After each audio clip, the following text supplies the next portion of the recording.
হাসিনা ওয়াজেদ বৈধ প্রধানমন্ত্রী, এরা অবৈধ।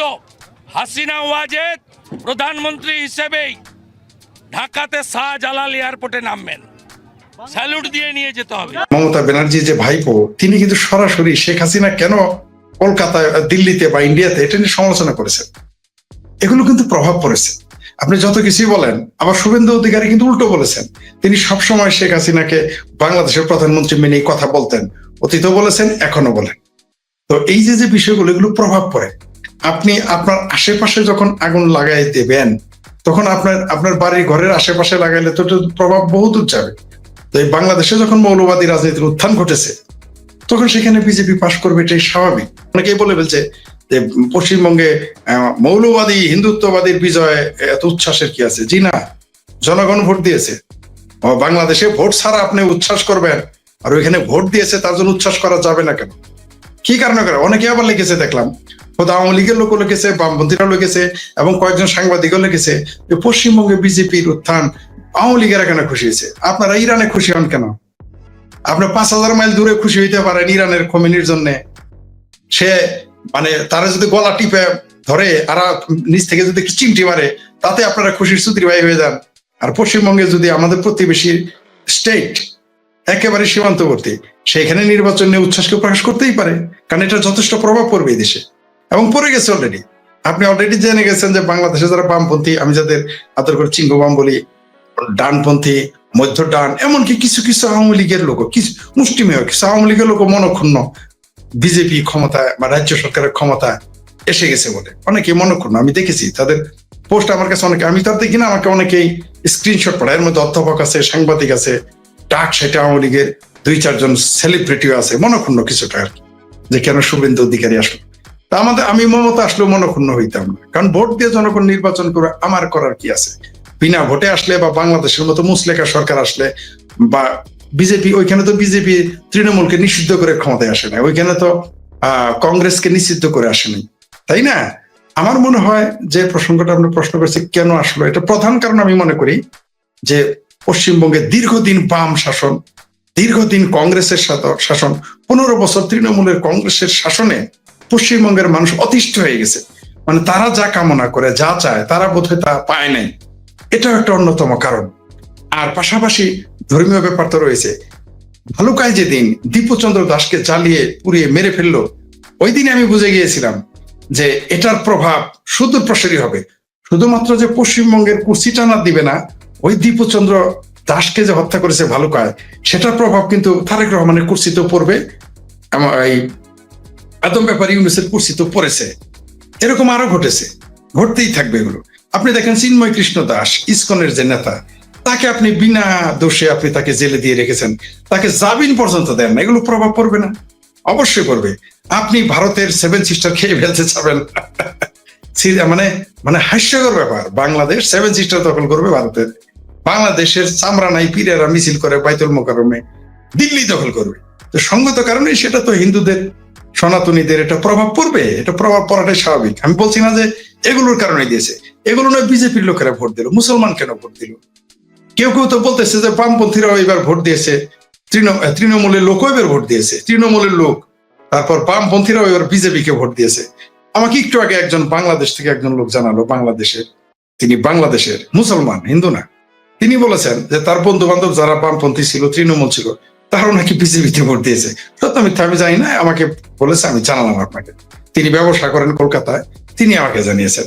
তিনি এই জন্য জানিয়েছেন, আমি বলেছিলাম, আমার ভুল ধরার জন্য বলেছেন, আমার অনুমান ভুল হয়েছে।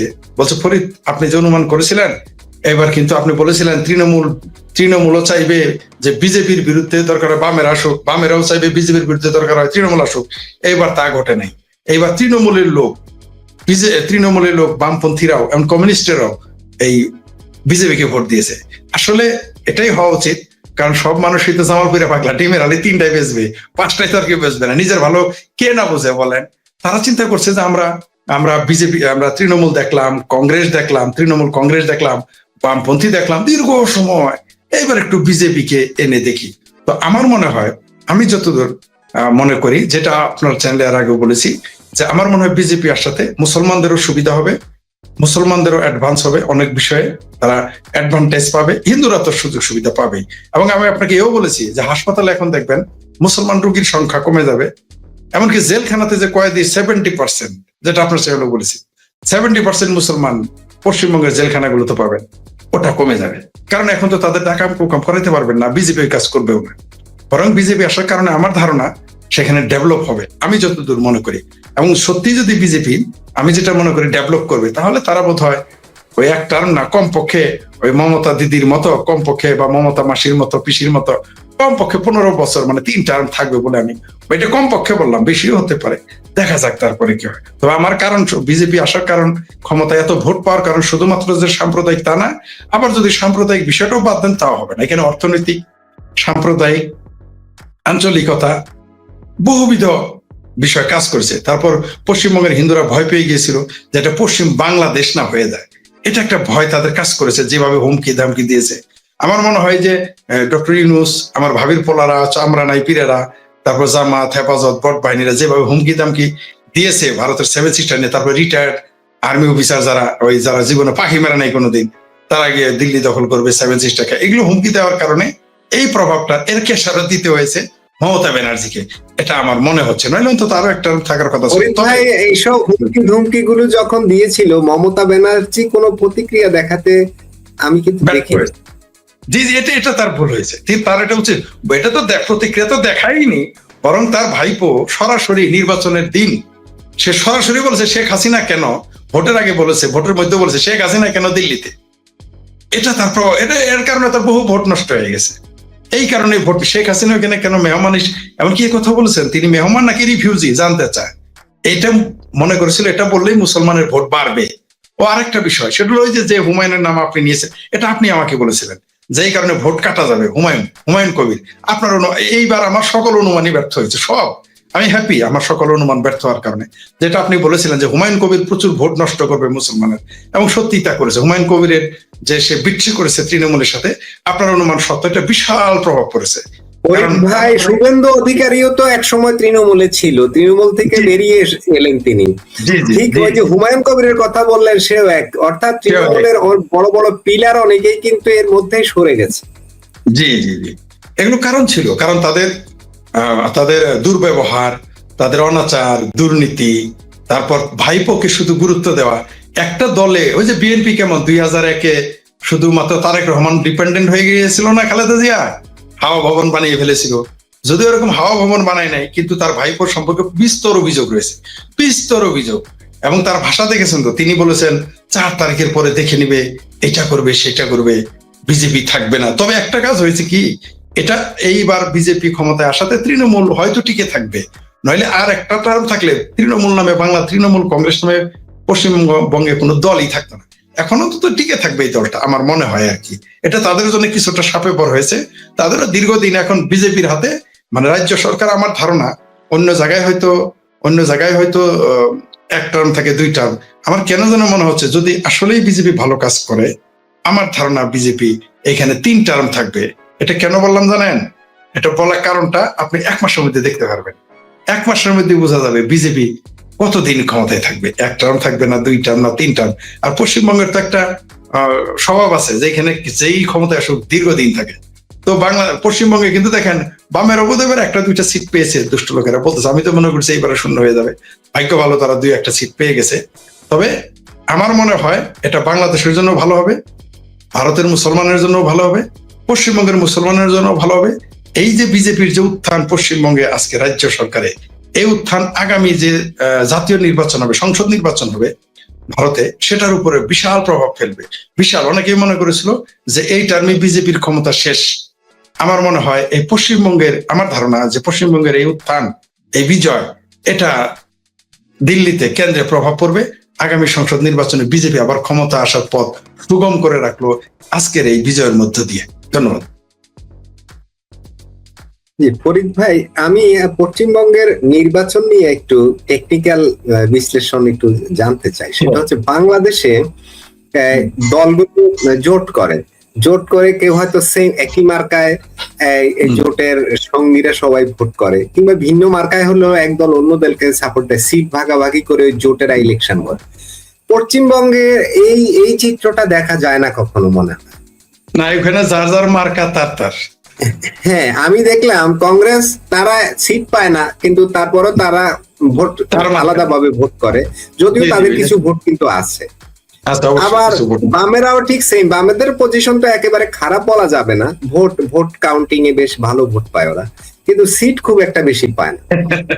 কিন্তু ওই যে আমাদের দেশের মতো জোট করলে হয়তো অন্য কিছু ঘটার সম্ভাবনাও ছিল, যেটা আপনি বলছিলেন যে বামেরা সবাই তৃণমূলের পক্ষে থাকে, মানে বিজেপির বিপক্ষে থাকে, মুসলিমরা বিপক্ষে থাকে, আরো ছোট ছোট যত দল আছে সব দলগুলোই পশ্চিমবঙ্গের বিজেপির বিপক্ষে।